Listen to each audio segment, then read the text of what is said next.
내가 암이라고.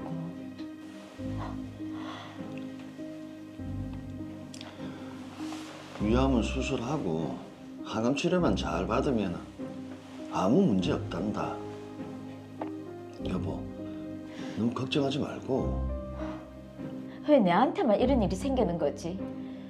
아들 셋 키우면서 고생만 했는데.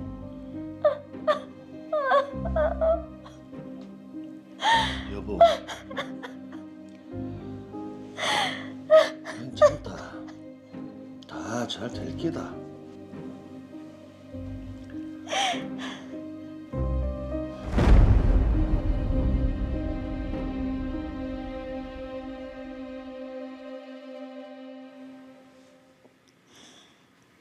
빠듯한 형편에 애들 셋 키우면서 여행 한 번 못 가보고 산 끝이 아미가 항암 치료 한 번에 머리카락이 이렇게 다 빠지고 먹는 것도 제대로 못 먹고.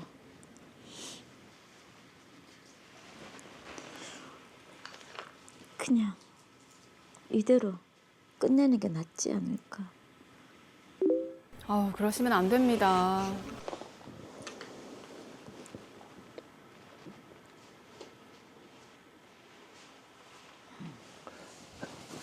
여보, 내 왔다. 당신 또? 여보, 내가 사는 게 아니다. 암 그거 요즘 많이들 걸린단다. 치료받고 날 걱정을 해야지. 이렇게 계속 우울하네 만회하면서 혼자 계속 이러다가 당신 또 지난번처럼 실수하는 수가 있다. 실수? 그러면 안 되지. 안 되지. 그래 계속 우울해하다가 당신도 그렇게 물건을 훔치고. 아이고. 겨우 집행유예 받았는데 안 되지. 안 되지. 당신도 아무것도 안 먹었지? 뭐라도 먹고 기운 좀 차려보자. 내가 당신 좋아하는 전복죽 끓여줄게. 얼른 차릴 테니까 한술 뜨자.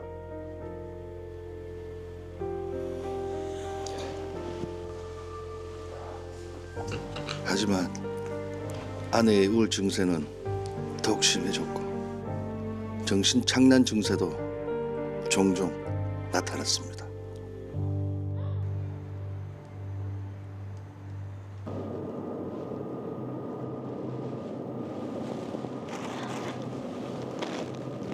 오늘 영빈이가 온다고 했으니까 영빈이 좋아하는 참치 김치찌개 해줘야겠다.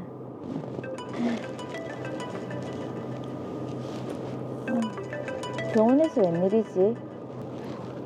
여보세요? 네. 네? 전이가 됐다고요? 더 안 좋은 소식이 전해졌네요. 아유 참.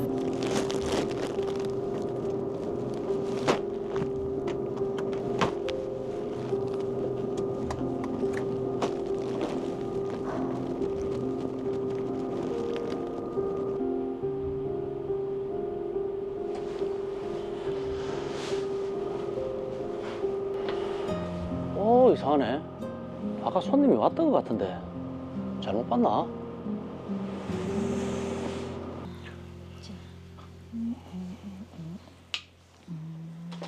당신 오늘 기분이 좋네? 오늘 우리 빈이 온다고 해서 장도 보고 참치 김치찌개도 끓였지. 당신이 이렇게 웃는 게 얼마만이고? 애들 올 때 다 됐지? 아직 좀 남았다. 찌개 안 넘치게 잘 보고. 알았어요. 보자. 이상하네. 며칠 전부터 물건이 많이 비는데 참치랑 햄도 수량이 안 맞고 라면이랑 휴지, 생필품이 없어졌네. 이건 분명히 누가 훔쳐간 게 분명한데 CCTV부터 한번 확인을 해보자.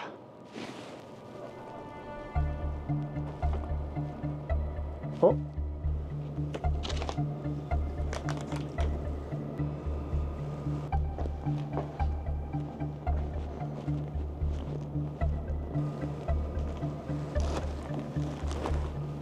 계산을 빠뜨리신 걸까요? 이 아줌마가 계산도 안 하고 그냥 나가네. 한두 번도 아니고 6번이나? 아, 이거 상습이지. 근데 바로 경찰서 신고 들어간다. 거기 경찰서죠? 절도범 신고 좀 하려고 하는데요. 예? 제가 절도를... 예, 알겠습니다. 아니 이게 무슨 소리고? 당신 또 물건 훔쳤나? 그게 나는 기억이 없는데. 당신 치매가 왜 기억을 못하는데? 어디서 신고했다던데? 요 앞에 마트. 내가 그렇게 조심하라고 했다 아이가. 동네 사람 보기 부끄럽지도 않나?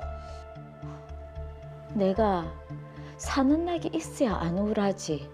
위암도 모자라서 전이까지 됐다고 하고 이날까지 맨날 당신이랑 자식들 뒷바라지만 하고 타양에서 친구 하나 없이 살았는데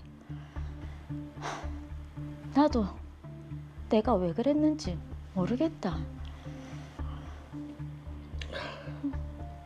위협에 절도한 것도 겨우 집행유예 받았는데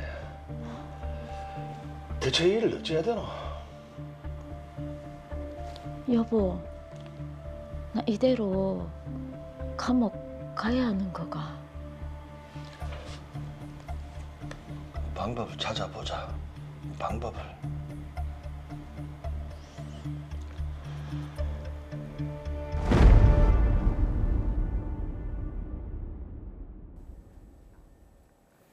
네, 자 일단 김순자 씨가 절도를 저질렀습니다. 박보영 변호사님. 예, 그렇습니다. 김순자 씨는 마트의 물건을 계산하지 않고 가지고 나오는, 즉 타인의 재물을 훔치는 절도죄를 범한 것이 명백해 보입니다. 법률적으로 평가하면 타인 소유 및 점유 중인 물건을 그 사람의 의사에 반하여 자신의 지배하에 옮기는 행위를 한 것입니다. 자, 이 절도죄는 처벌이 어떻게 되죠? 절도죄를 범하게 되면 형법 제329조에 따라 6년 이하의 징역 또는 1천만 원 이하의 벌금에 처해지며 상습성이 인정되는 경우 형법 제332조에 따라 절도죄에 정한 형의 2분의 1까지 가중처벌됩니다. 네. 근데 지금 김순자 씨 같은 경우에는 예전에 절도를 해서 집행유예 판결을 받았는데 그 집행유예 기간 중에 절도를 또 저질렀거든요. 이러면 네. 실형을 피할 수가 없을 것 같은데요. 네, 안타깝게도 그럴 가능성이 굉장히 높은데요. 형법 제62조 단사에서는 집행유예 결격 사유를 규정하고 있는데 금고 이상의 형을 선고한 판결이 확정된 때부터 그 집행을 종료하거나 면제된 후 3년까지의 기간에 범한 죄에 대하여 형을 선고하는 경우에는 집행유예를 다시 선고할 수 없고 실형을 선고하도록 되어 있습니다. 김순자 씨의 경우 종전절도죄로 선고받은 집행유예 기간 중에 이 사건 범행을 저질렀기 때문에 징역형을 선고받은 경우에는 집행유예는 법률상 불가능합니다. 자, 안타깝습니다. 지금 김순자 씨가 훔친 물건을 보면요. 뭐 참치, 햄, 생필품 뭐 이런 생활형 범죄에 가까운 것으로 보이는데 자, 거기다가 도벽 증상이 이제 암 진단 이후에 나타난 것이기 때문에 뭐 단언하기는 어렵습니다만은 제가 볼 때는 뭔가 작정하고 물건을 훔치겠다는 그런 의도는 없었던 것으로 이제 보이거든요. 혹시 김순자 씨가 실형을 좀 면할 수 있는 그런 방법은 없을까요? 다행히 앞서 말씀드린 절도죄 법정형에 징역형 외에 벌금형도 규정되어 있기 때문에 만약 김순자 씨가 벌금형을 받는다면 실형은 면할 수 있습니다. 다만 실무상 이미 절도죄로 집행유예를 받은 사람이 그 유예 기간 중에 또다시 절도죄를 범한다면 법의 엄중한 경고를 무시했다고 보아 거의 실형을 선고하고 있어 벌금형을 선고받는 것은 굉장히 어려운 것이 사실입니다. 자, 그럼 변호사님 궁금한 게요. 지금 집행유예 기간 중에 실형을 받게 되면은 그 이전에 유예된 형은 어떻게 되는지 궁금합니다. 집행유예 선고를 받은 사람이 유예 기간 중에 고의로 범한 죄로 금고 이상의 실형을 선고받아 그 판결이 확정되면 집행유예 선고의 효력을 잃게 되고 이 경우 새로 선고된 형뿐만 아니라 이전에 집행이 유예되었던 형까지도 함께 복역하게 되어 불이익이 굉장히 크므로 집행유예 기간 중에는 사소한 잘못이라도 저지르지 않도록 항상 조심하셔야 합니다. 항상 조심하기는 조심해야 되는데 지금 김순자 씨는 이미 행위를 저질렀단 말이죠. 그렇죠. 어떻게 대처를 하면 될까요? 네, 김순자 씨 본인도 종전 절도죄로 집행유예 기간 중인 사실과 유예 기간 중에 또다시 절도 행위를 한다면 실형을 선고받아 구속될 수 있다는 사실을 너무나 잘 알고 있었음에도 동일한 범죄를 저지른 것에는 일반적인 절도 범죄와 다른 점이 있는 것 같습니다. 병적 도벽을 의심해 볼 수 있는데요. 만약 병적 도벽이 인정된다면 형법 제10조 2항의 심신미약 주장을 통해 법률상 감경을 받을 수 있어 벌금형을 선고받을 가능성이 있습니다. 자, 병적 도벽이 인정이 된다면 심신미약을 주장할 수 있다라고 말씀하셨는데 심신미약 참 얘기는 많이 들어봤거든요. 이게 심신미약이 뭐 심적으로 불안하다는 뜻인지 법률적으로는 어떤 의미입니까? 네, 제가 설명을 해드리겠습니다.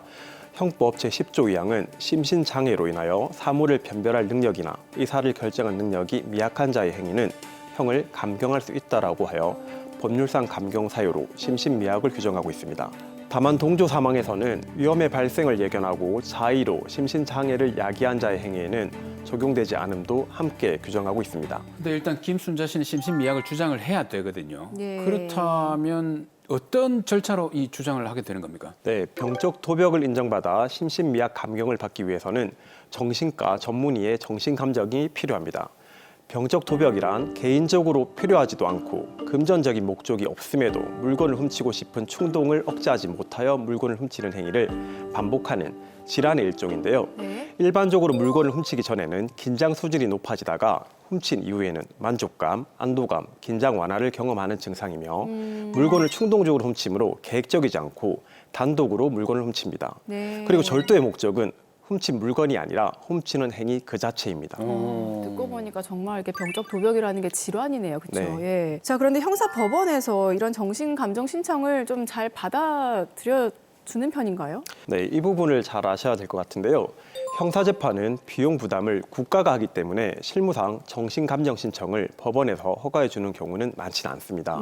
그래서 그 필요성에 대해 상세히 소명하고 입증 취지를 명백히 해야 합니다. 특히 정신감정은 신체 감정과 달리 감정기관인 병원에 3주 이상 감호되어 다양한 테스트를 하기 때문에 상당한 비용이 발생하므로 감정 채택을 위해서는 철저한 준비가 필요합니다. 자, 그럼 궁금한 게 변호사님은 또 여러 가지 사건을 변호를 하시잖아요. 그러니까 이 사건과 마찬가지로 병적 도벽 상태로 심신미약을 좀 인정받으셨던 사례가 있습니까?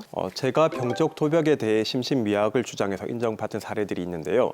그 경우에 임상진단은 강박장애, 충돌조정장애, 도벽, 기저의 우울증이었습니다. 네. 특히 여성의 경우 생리나 김순자 씨처럼 항암 치료에 따른 우울증과 강박증 악화로 신경증적 행동 증상으로서 도벽 행위가 집중적으로 발현되고 자기조절 실패 증상의 양상으로 강박 행동 발현이 인정되는 경우 심신미약으로 평가된 사례가 있었습니다. 네. 자, 그리고 무엇보다 형사처벌을 좀 가볍게 받기 위해서는 김순자 씨 본인도 그렇고 가족들도 좀 노력을 하셔야겠어요. 네, 실질적으로 굉장히 많은 노력들이 필요한데요.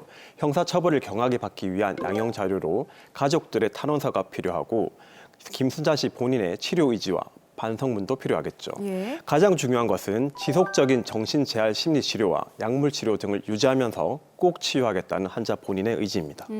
근데 이 사건에 있어서 가장 중요한 게 그 상대가 있는 범죄니까 이 마트 네. 주인을 어떻게 설득을 하든지 합의를 하든지 이렇게 해야 될 것 같은데요. 맞습니다. 절도죄는 재산범죄이기 때문에 피해자에게 손해를 배상하고 형사처벌을 원하지 않는다는 합의를 하는 것이 양형의 가장 중요한 요소입니다. 네. 그런데 일반적으로 마트 같은 소매점의 경우 이런 절도 사례가 너무 빈번하게 발생하고 있기 때문에 합의를 잘 해주지 않고 다른 범죄 예방을 위한 경고성 차원에서 엄벌을 탄원하는 사례가 굉장히 많습니다.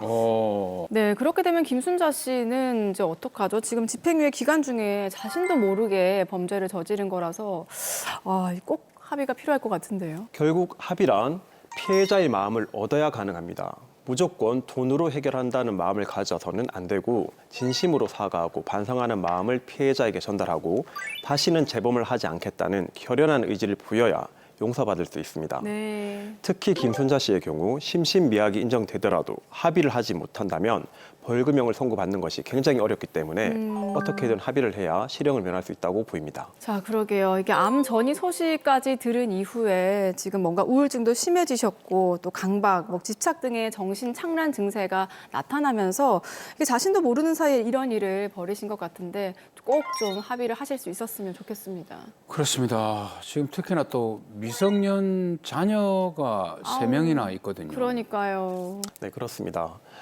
김순자 씨의 경우 미성년 자녀가 3명이나 있고 본인도 위암이 전이까지 되어 만약 구속 수감된다면 치료를 제대로 받을 수 없어 생명에 위험이 올 수도 있으니 반드시 벌금형을 받아 실형을 면해야 하는 상황입니다. 마트에 무작정 찾아가기보다는 병적 도벽 상황, 치료 중인 점, 반성하는 태도와 건강 상태, 가족 상황 등을 소상히 기재한 사과 편지를 먼저 피해자에게 전달해서 피해자의 마음을 얻는 것이 중요하다고 보입니다. 네, 김순자 씨가 꼭 선처를 또 구하시고 치료를 잘 받으셔서 다시는 이런 행동을 하지 않으셨으면 좋겠습니다.